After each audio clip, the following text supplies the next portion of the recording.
to this week's meaningful midweek conversation.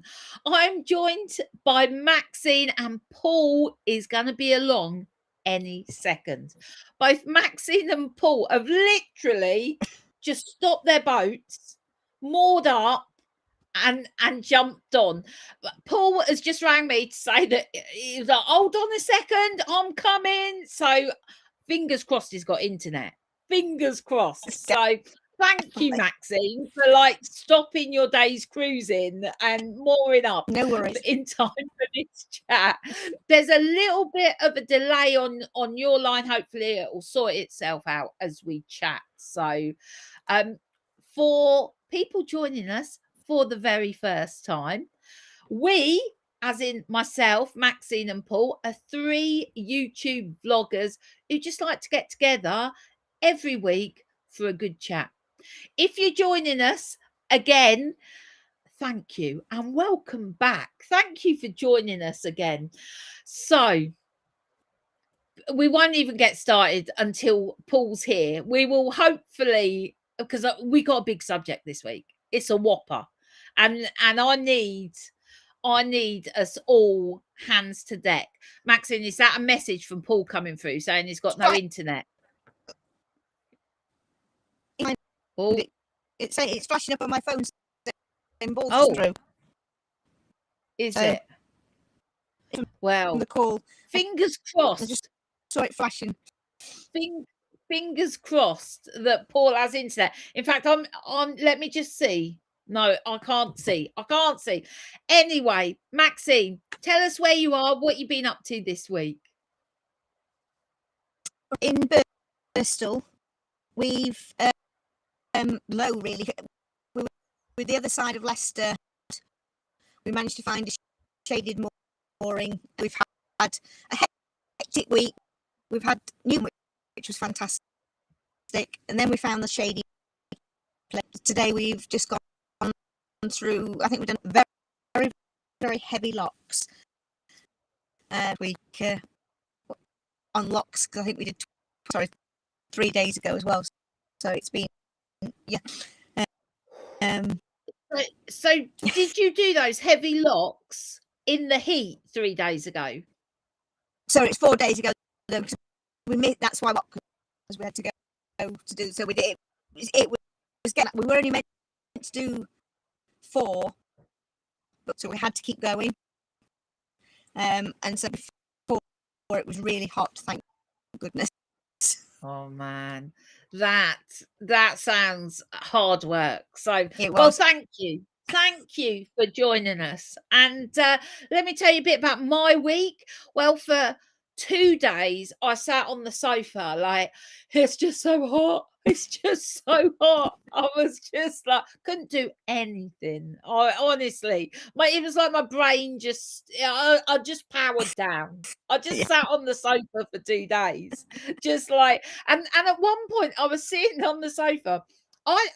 I never really ever got into the habit of watching TV during the day. It's just something I've never done. And I was sitting on the sofa and it was so hot. And I was like, I'm bored. It was too hot to get my computer out. It was too hot to do anything. And I was like, I'm bored. And then I was like, you could switch the telly on. I was like, oh yes. Trouble is, I watched 2 episodes of Long Lost Family and cried through the whole of the 2 episodes. So then I was hot, sweaty, crying with loads of snot as well. It was bad. It wasn't a good program choice. So I just want to say hello to everybody who is joining us. Linda, Amy from Boat Time, Shine a Light Paranormal, and it's Amelia. Hello, Amelia. And we've got Mick from Thailand. How did you enjoy our Thailand heat? Not at all, Mick. Not at all. Not even a little bit. No. I woke up this morning. I'm down here in the caravan, just in case you can't guess, and it's decidedly grey and cool. And I was like, oh, thank goodness. Thank goodness. Mick, I don't know how you do that on a daily basis. I just Just don't. I mean, I've got to tell you, we've had dinner at McDonald's twice this week, right? And Glenn even always goes like, McDonald's isn't dinner. Do you know what I mean? But I was like, Glenn, they got aircon. And we were like, okay. So oh my goodness. Linda is in Michigan. Is it Michigan? Am I saying that right? Michigan, I think so. Listening Michigan. from bed. Yeah. And it's like, can't be a McDonald's. Oh no, you can't. And hello to Sue. Well, just in case you're just joining us, you may be wondering where Paul is. He was just mooring up his boat. He rang us about 5 minutes to 12 and was like, I'm just mooring up. I'll be there. I'm now worried that he's got no internet. So we don't know. We don't know. Hello, Gordon, as well. So we got a big subject today. I'm going to tell you about it. And actually, I'm going to tell you some of the questions that we've got, just so if you're watching, you know what's coming. But I think if Paul doesn't join us, we should wait, because this is going to be a big one. This is going to be a big one. So I thought we could talk about spirituality. Ooh, yeah, we're going to go there. We're going to go there. You know, some people say don't talk about, what is it, sex, money or religion or something like that. Yeah, we don't care. We'll tackle the big subjects.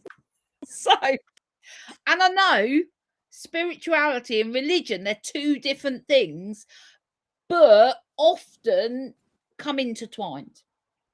And often people have really, really strong views one way or the other. So the conversation today, if Paul joins us, is, you know, needs to come with some not warnings, but basically, like, we're in territory where we share stuff and people have strong views, and so it'll be a lot about listening, understanding and respecting what other people's views are. But I am really interested to know what people think of spirituality and the role it plays in their life. I just think it's such a big subject. So fingers crossed Paul gets here, and we can crack on. Shall we message him? Shall we? Yeah. Can you do that, Maxine? Yeah, of course I can. I bet he's got no internet. That's the thing, isn't it? So Mick saying he only uses air conditioning for sleeping, but we do get power cuts and then we feel the pain. Yeah. Oh, hello, Heidi. Heidi loves spirits. Yeah, that sort of spirituality. Heidi's spirits are in a rumble. Yeah. Hey, it's Paul. Hello. Sorry I'm late, everyone. We're just so glad you are here. Oh, Paul, we are so glad. Where are you? And where are you, basically? Well, I'm still covered in mud. We've been travelling. Myself and Dexter, we moved the boat today to get better internet, but we also needed water. So we've travelled for 4 miles from Northwich back towards Anderton, filled with water. Just managed to knock the pins in. Didn't even get time to say goodbye to my friend David, who I was travelling with. So I'm going to have to go. Well, thank you so much. Thank you. Right. Thanks for waiting. I know you started, but yeah, thanks. No. We were just filling time. I was just telling everybody the big subject that I picked for today. Can I just say that Amelia just said that, Paul, she could never remember your name. She calls you Magic Man. All my friends used to call me Magic Paul, which is funny, isn't it? I've just realised I've got the washing machine on. Can I take the washing machine off? Well, if you want to, but honestly, we don't mind. Oh, you will. When it, oh, go on then. Oh. When it goes into a spin, we don't mind. No, that is fine. That is fine. Paul, we were just saying about this week's subject being spirituality. We've decided to tackle a big one, and I was just saying that this is a subject that some people feel really strongly about, and it very is passionate. very passionate, and it's key to who they are and what they believe. So I just want to say that throughout this conversation, we are respectful to everybody's views here. We don't this is not a question of there's no right answer here at all. Right, there's no right answer. We want to be respectful. Also, it's not a subject I speak a great deal about, and that makes me nervous because sometimes I can be clunky with my words. So if I say something that's not right, it doesn't. Do you know what I mean? I haven't said it in the best way. I don't want someone to feel that I'm being disrespectful or that I've whatever. I'm just clunky sometimes. So don't be offended by Lisa's comment to what she's saying. Yeah, don't be offended. So please. But I'm really, really interested in spirituality and and the role it plays within our lives. I've just seen Amy has said we can't hear Paul. It's okay. No, we can't hear it, Paul. The washing machine. We can't hear it, Paul. Oh, yeah, there we go. Not only am I clunky with my words, my reading's not great either. I mean, it's amazing I'm bloody managed to get through the day, to be honest. So, yeah. So, let's jump straight in. Jump straight in. And if you're watching, and also, you know, we love it when you are part of the conversation too. So we know this is a difficult one to discuss, especially if you're typing. So, you know, let's start by taking this massive subject and trying to define it in one sentence. Can you define spirituality in one sentence? What's it mean to you, Maxine? It gives me peace of mind. Okay. And that's peace of mind. Peace of mind. That's brilliant. That is brilliant. Yeah. Paul. Yeah, I'm glad you said that, Maxine, because I was struggling to find the right words. And I think that's it, isn't it? Whatever your spirituality is and whatever your beliefs are, it's what brings you comfort when you need it most and also brings you that inner peace. Yeah. When I think of spirituality, there's two things that come to mind for me, and that's connectedness and love. That when I think of spirituality, they're the two things, and it's actually not on a level that we understand those things to be at. It's on a much higher level, love and connectedness on a level that, you know, we almost can't, or I almost can't comprehend. So that is how I would define spirituality. Has anybody else? Can anyone? It must be so difficult to just type what you think, but please let us know. Yeah. And the other thing I wanted to ask, because I think it's important, is what role, if any, did spirituality or religion play in your early years? So in your childhood. So where are you coming from is basically what I'm saying. Paul, do you want to share? Yeah.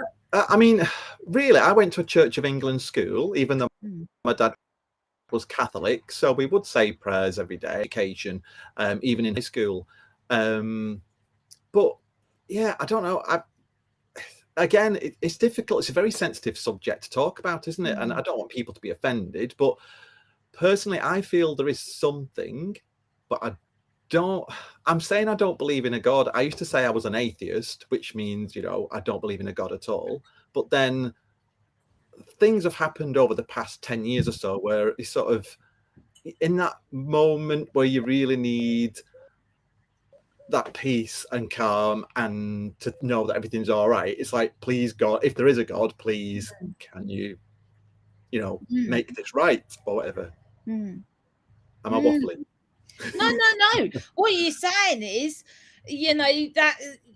those early years, and as you progress, I've got some questions actually of like, how that's changed. So we'll come back to that if that's all right, Paul. So, but you grew up in, where religion was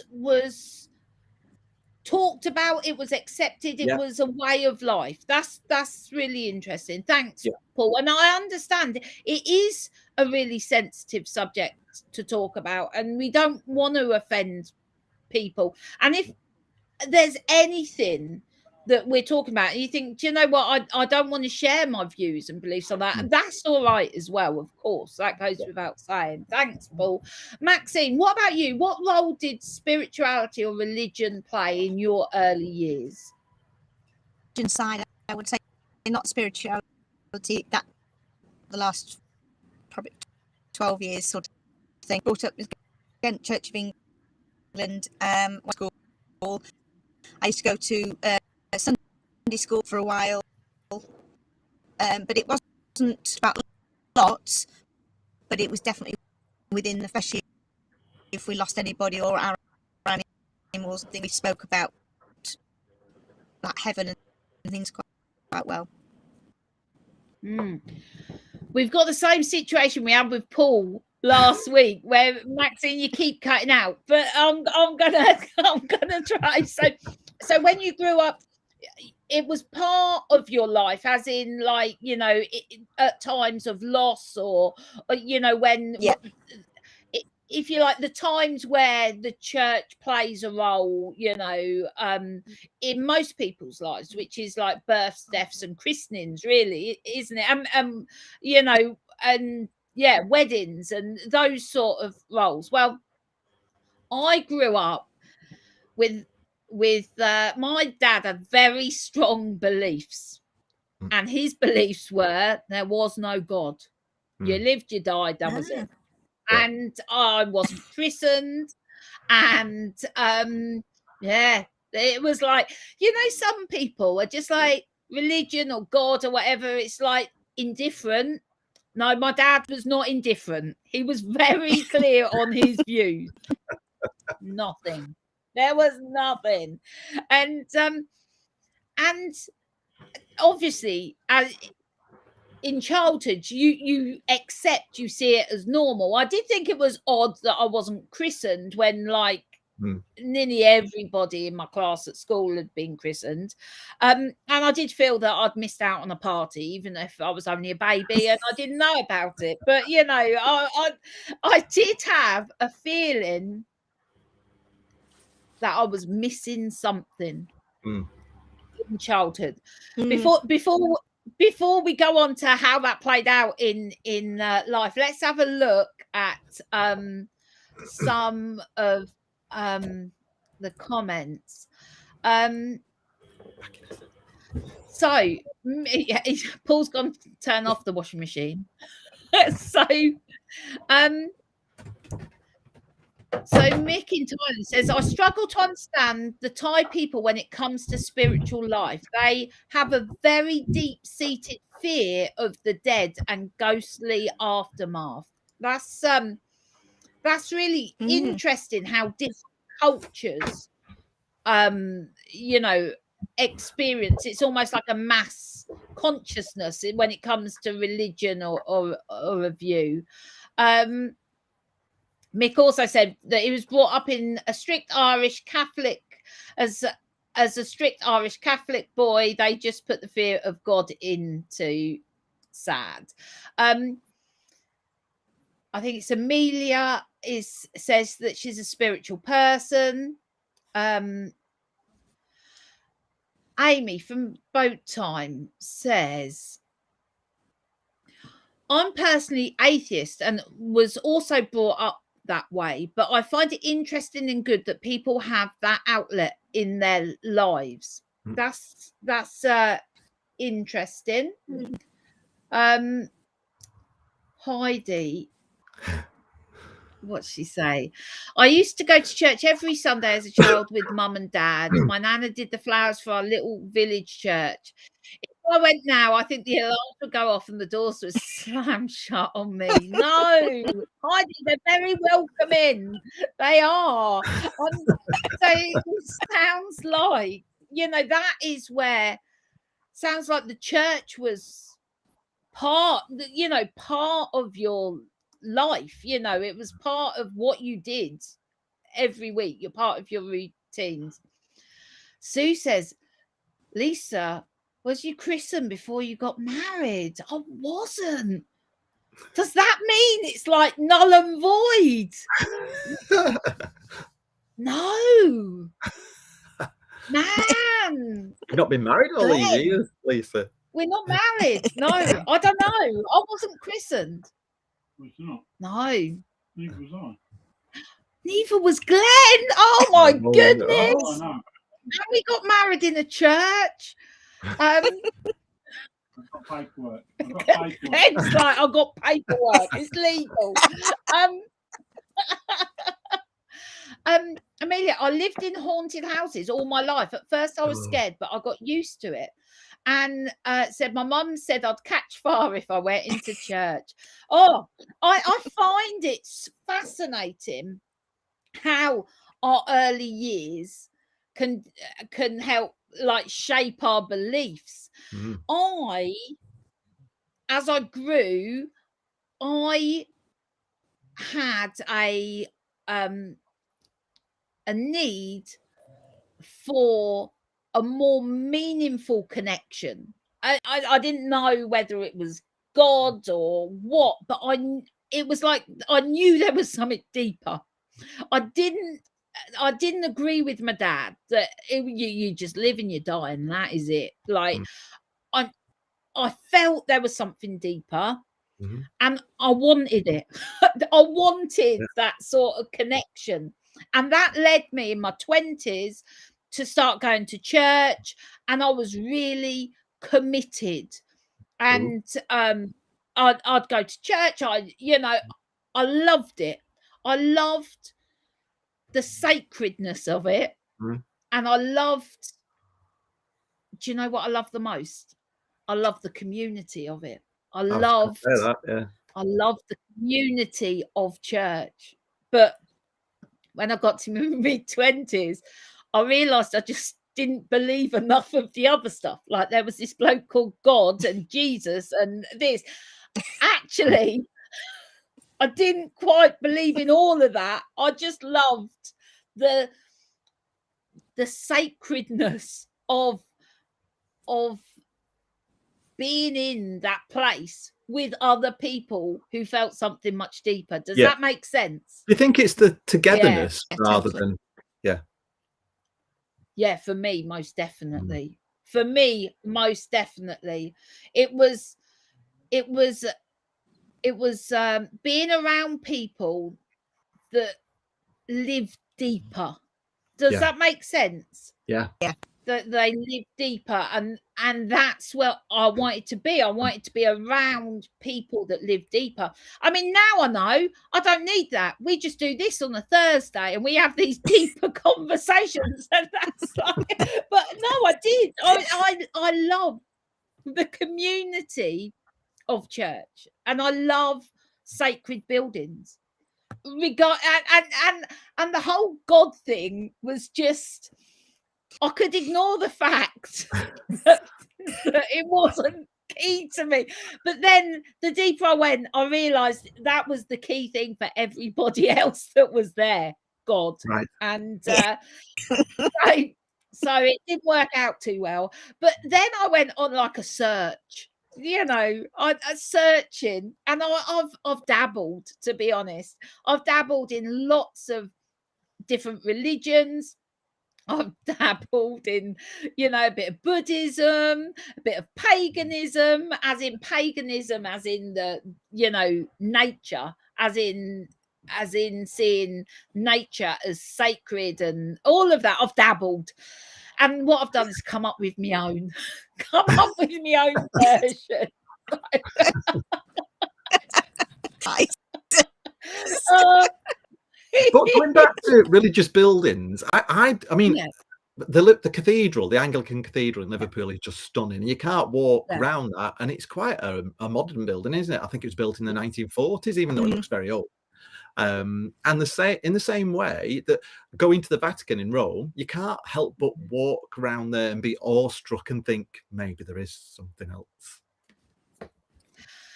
Well, that is so interesting about places, isn't it? Because I mean, churches generally get me here anyway as a sacred space. I just, there's just something, whether it's because it makes me just, ground myself and stop. But the building like Lincoln Cathedral, when I went to Lincoln Christmas Market, I mean, that building, just standing outside it, I felt emotional. Yeah. And that's where the whole God thing spoils it, because I wanted, do you know what I mean? Because like I wanted to be in that building and I wanted to listen to the beautiful singing, and it connects me. So I do think buildings are really, really important. So did you not go in because Glenn wanted a hot dog? Yeah, something like, I think that was true. We actually had a kebab. So Very Christmassy. Did I tell you that? Because that is actually true. We did go in because we wanted to get something sweet. Sue brings up a good point. No shops were open on Sundays. Church was a meeting place. Yeah. And I sometimes think that was a better time, and I don't want to sound like an old person looking back saying they were good times, but I do think let's have a look. So Amelia also says that she loves churches and cathedrals and could spend forever in them. When the spiritual activity got bad or it began to bother me, I went to church and that calmed it down for a while. And Amy says Wes was brought up heavily religious, but in his adult years he doesn't feel connected or the same as he was brought up for many reasons. I think that's the thing, isn't it? We have these experiences when we're younger. We consider it normal because it's just what our parents do or our parents believe. And then we go our own ways. And would you say you've been a spiritual seeker? And I'm not saying like me, because my journey's been, I was thinking when I was writing the questions for this, if my children were to answer this, like about spirituality when they were younger, my children have seen the sunrise on the longest day in a teepee being chanted to by a Native American, throwing, the stuff that we've wished into the fire, watching it flames and chanting and all that. My children have gone the other way from me. Do you know what I mean? I was devoid of all that. I chucked that at my kids as I brought them along, as I explored my spirituality, and they're just like nonplussed, not bothered, like whatever. And so basically, have you been a spiritual seeker or on a spiritual quest? Was that through your 20s or 30s or 40s, or have you just pieced bits together? What's your story? Maxine, do you want to go first? I started going the spiritual out really after I lost Liz. I just needed some, to get closer, and that way it just gave me a more calmness to me. Enjoy it more and more, and I look. Maxine, because you cut out there, and it's really important. So I'm just going to repeat that. Did you say that you started going to a spiritualist church? Was that what you said? No. No, I looked for spiritual and more understanding. Right. More understanding after you lost Liz, because you felt closer. Yeah, and it was it was more. It gave me fulfillment and fulfillment and peace of mind. That made you calm. That's thank you for sharing that, Maxine. Sorry, that just keeps cutting out. So I just wanted to get that right. Paul, what about you? Have you been on a quest, a spiritual quest, or have you just been busy doing other stuff? I haven't really been on a spiritual quest. I do believe there is something, but I don't know what that something is. And for us, we feel that connection with nature and Mother Earth, whatever that is, whatever people believe that is. We feel that connection with nature. But then, there's unanswered questions about the universe, and it's like I'm blown away by anything I see through with the universe and how Earth was formed and created. And then, it's hard to believe that we're all inside this big bubble that's called our universe. And that's how I feel. I used to help out at the Anchor Boys, which was like the young boys brigade. And we used to say prayers there, and we used to go to church quite regular as well. So I'd sort of got involved in that way. But then I don't want this to be an attack on the church, but as a gay person, I think gay people find it very difficult when they're just damned by the church and that you're evil and you're not allowed in church. And we've got friends who used to help out in a church, and they'd help with the children's groups on a Sunday, and when they found out they were gay, even though they'd been going there for 20 years, they just threw them out. And for us, we just found that kind of behavior disgusting and hypocritical, really. If you're supposed to be kind to people and just treat your neighbor as you wanted to be treated. Absolutely. And I think it's very hard, isn't it, where you don't feel accepted exactly, as it's like, you're not welcome, and that's the opposite to I did hear someone say something a couple of weeks ago, and it made I was like, oh, and someone said, oh, well, that they're a Christian, they go to church, and they said, oh, that's why they're so judgmental. I was like, I was like, oh, that's hard. I didn't say nothing. I think I know you said that.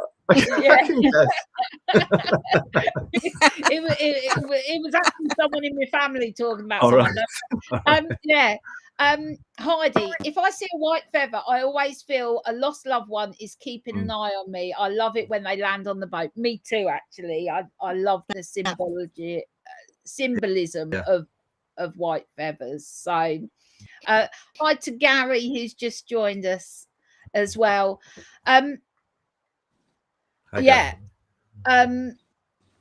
Amy says, I think that's such an, in fact, let's highlight that, and that's I think that's such an important point to bring up, Paul. It's important to acknowledge that the church can be very unwelcoming and a traumatic place for some people. Absolutely. I think it's important to acknowledge that. So is spirituality important to you? Maxine, you've already said it is, that it brings you, it makes you feel closer to Liz. It makes you calmer and feel more connected. So it's important to you. Paul, would you say that spirituality is important to you? Yeah, whatever your beliefs are, and you've got some kind of spirituality. And for us, I keep saying this, but we feel nature and we feel connected to nature, and that's why we love this lifestyle. And I think, you just can't. I don't think some of the things that you with nature, to me,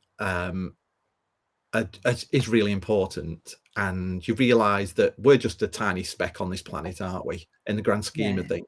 And we're very lucky to be on this planet at this time. Some people would argue unlucky because of everything that's going on in the world. But it's like the history of the planet. To stop me if I'm going on here and I'm waffling. No.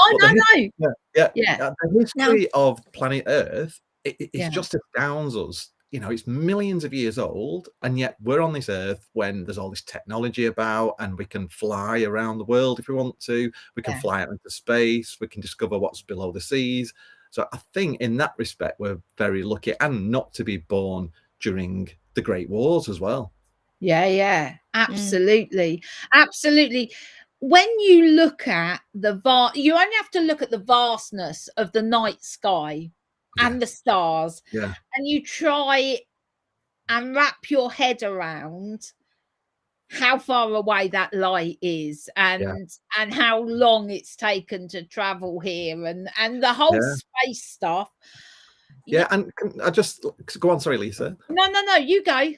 I was just going to say, Anthony's not very spiritual, really. He doesn't believe in God, and he's not a very emotional person. But we were lucky enough to go to Reykjavik for his birthday, and we witnessed the Northern Lights, and he found that really emotional. It was just like, again, it just like stunning to witness.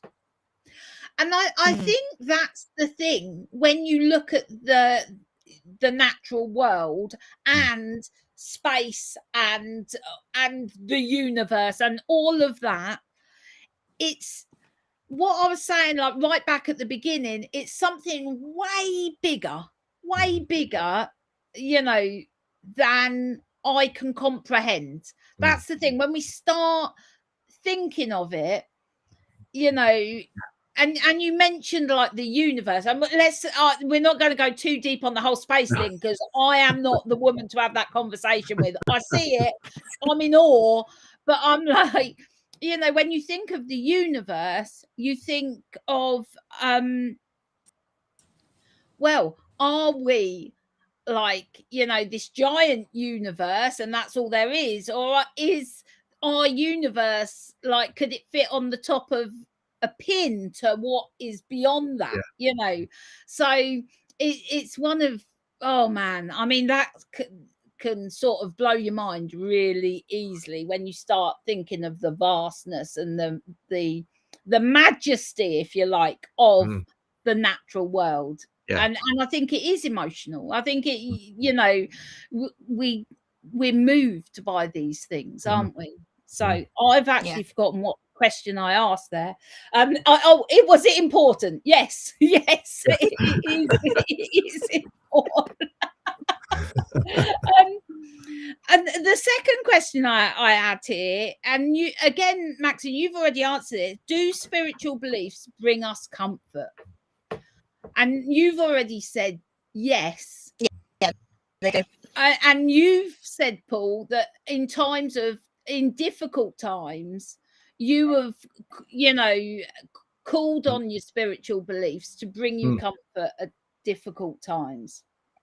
Yeah, I think it's just, especially if you've lost a loved one, and to think there is something else out there and it's not just us. And a couple of weird things have happened to me in the past that, I can go into later if we get the time, that you think there is more to life and death, really. I believe that there's something after death, and that brings me comfort. Okay. I don't know what it is. I have no idea. I don't actually prescribe to the whole heaven thing, but there is something. Mm. And actually that brings me like huge relief. Glenn doesn't believe that there's anything after, and when he thinks of dying, it's quite stressful because he's like, that's it, it's over. Yeah. And I love the this saying. I don't know where I heard it from. I heard it years ago and it just struck me. So it was a conversation of two babies, you know, in the womb, ready to be born, twins ready to be born. And one of them is saying, oh, we've got everything we need here, you know, it's warm, we've got food on tap, I love it here, it's warm and cozy, it's great. And the other one's like, I think there's something else. I think there's something else. And you know what? I do not remember where I read it, where I saw it, whatever. But it stuck with me. And I always say when we talk about life after death, maybe we're just in a big womb, and like we'll be, you know, there's something that we can't even comprehend that comes after. Mm. That's what I stick with. It brings me great relief. So I like it. So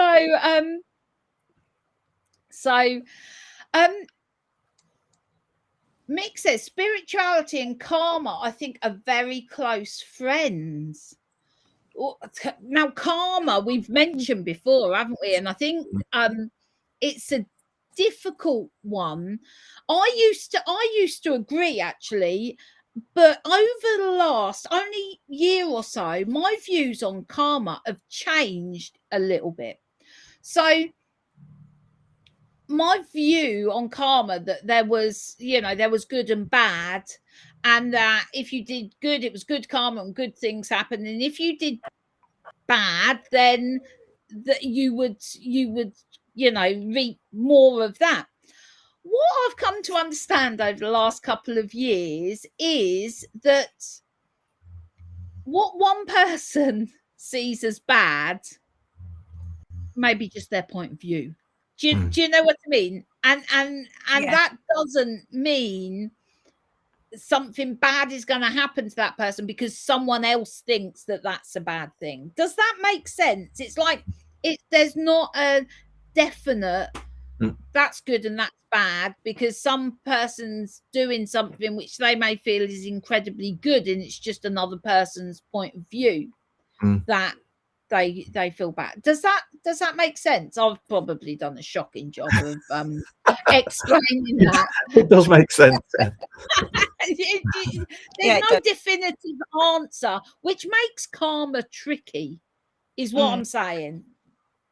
So, Glenn's just telling me he's got to go. All right, he's going to come back for me. He's going to come back for me. See you, Glenn. Bye. Mick says karma is a sense of being and comfort. Oh, maybe we could do a whole thing on karma. But honestly, I think there's grey areas. I do. Do good, get back double. Do bad, get back double. That's Buddha. Well, yeah, I don't know. I think karma, grey area for me. So, is it important to connect with others with similar spiritual beliefs? So what makes me think of that is those experiences I had within the church in my 20s, where I loved being around other people with, well, I say similar spiritual beliefs. Obviously I was a bit lacking on the God front, but but as I've grown, we've lost Maxine. She's just gone. Hopefully she'll be back. We'll let her back in. Oh, here she is. Oh, Maxine. Hello. Maxine. Yeah, you're back. Yeah. What happened there? Just disappeared. It's the spirits. So as I explored more spiritual beliefs, I loved like sitting in circle, you know, with other women as we explored, you know, the goddess, and as you know, being around other people with similar spiritual beliefs was and is important to me. The trouble is my beliefs change. I'm all over the place, but community and that depth of community is important to me. What do you think, Paul? I can understand that, but personally, I don't think that's important to me because my beliefs are probably different than other people's. But yeah, if I can find comfort from something and in my own space, then that's good enough for me, I think. Yeah.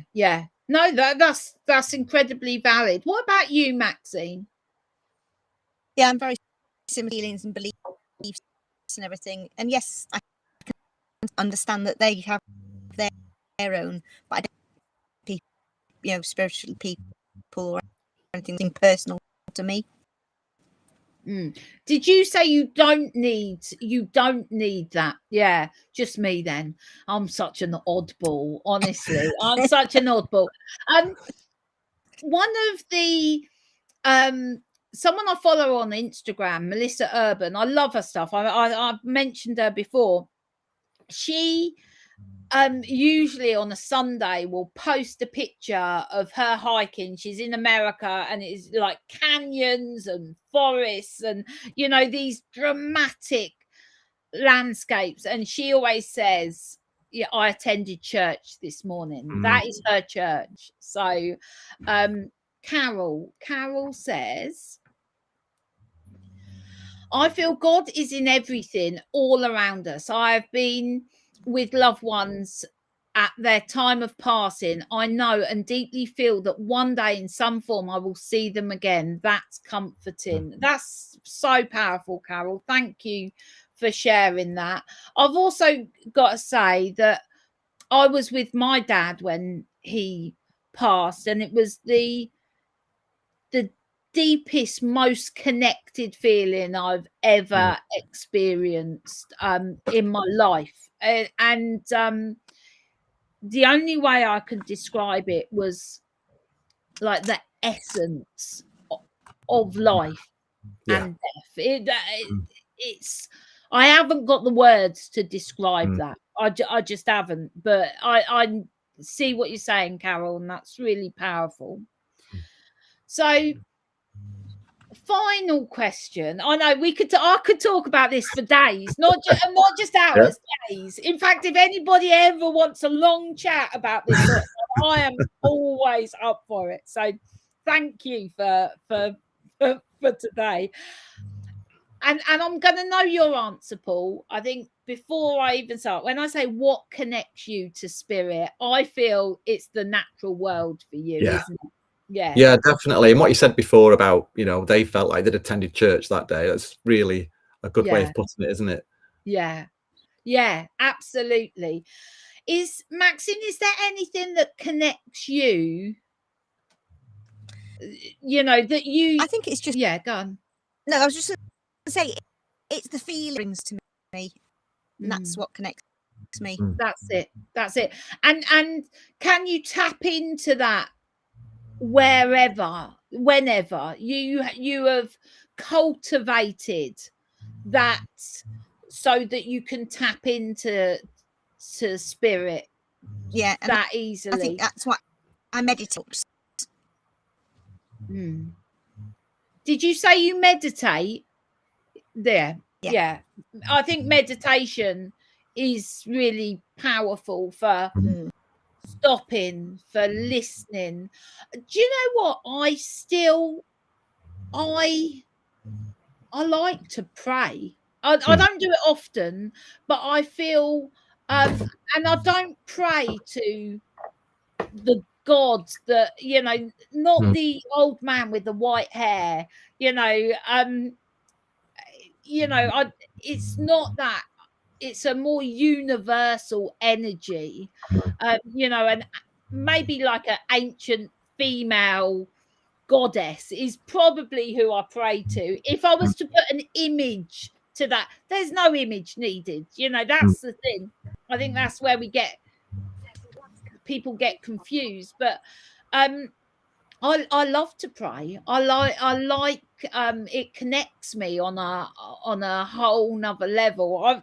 I've got a really funny story to tell you, and I don't know if I've told you before. I've told lots of people this because it was something really funny happened once when I prayed. So Glenn was having a really rubbish time at work. He had this massive order. This is way before he worked where he works now. This is when he ran his business, and it was when we were living on Nutshell, and we were out cruising, and he had this massive order that was going horribly wrong, and there was a lot of money. You know, he'd paid a lot of money to get the product in, and it was all going horribly wrong, and it was thousands and thousands of pounds. And you don't see Glenn very stressed very often. He was stressed. He really was. And I thought, oh, something's needed here. There's nothing I can do physically. So I prayed for him, right? I prayed for him, and I was like, just help. Please help Glenn. Please help him. It was that simple. And within about 10 minutes, now we were moored like in a very rural spot, right? And about 10 minutes after I'd done this, Glenn had gone outside, and he was like painting, that he was touching up some paint on the boat. He was trying to do something to just take his mind off this. 2 women walked down the towpath who were Jehovah's Witnesses, right? Random as you like, in the middle of nowhere, these 2 Jehovah's Witnesses came out and came along the towpath, and I was inside, and I could hear Glenn having a conversation about God and whatever with them. And anyway, Glenn then got back in the boat. He goes, "Oh, we're moving. We'll move." Anyway. So we come up to a mooring spot that was next to a supermarket. This is such a funny story. I've told you so many times, right? And I'm like, Glenn, I'm just going to nip in. And Glenn was standing there, you know, holding Nutshell, didn't even bother mooring up. And when I came out, there was a big wide beam boat there with this massive crucifix made out on the top of it. And this guy was talking to Glenn, right? And Glenn was just like, as I came back with the shopping bags, they were like, get in, we got to go. And Glenn's like, what is it? Why do people keep talking to me about God this morning? And I said, Glenn, I'm really sorry. You know, you were in such bad way earlier. I prayed for you. He was like, don't pray for me ever again. I don't need God's help. But anyway, the long and the short of it, within about 30 minutes, this whole messy situation, not the people, but the order that had gone tits up, resolved itself. Oh. Like something had happened, and what wasn't possible, you know, an hour ago had become possible. The day had been saved. And I was like, oh, that's what we prayed. And I often say, my prayer did that. My prayer made that happen for you. And Glenn always says, I'll take my chances, Lisa. Don't pray for me.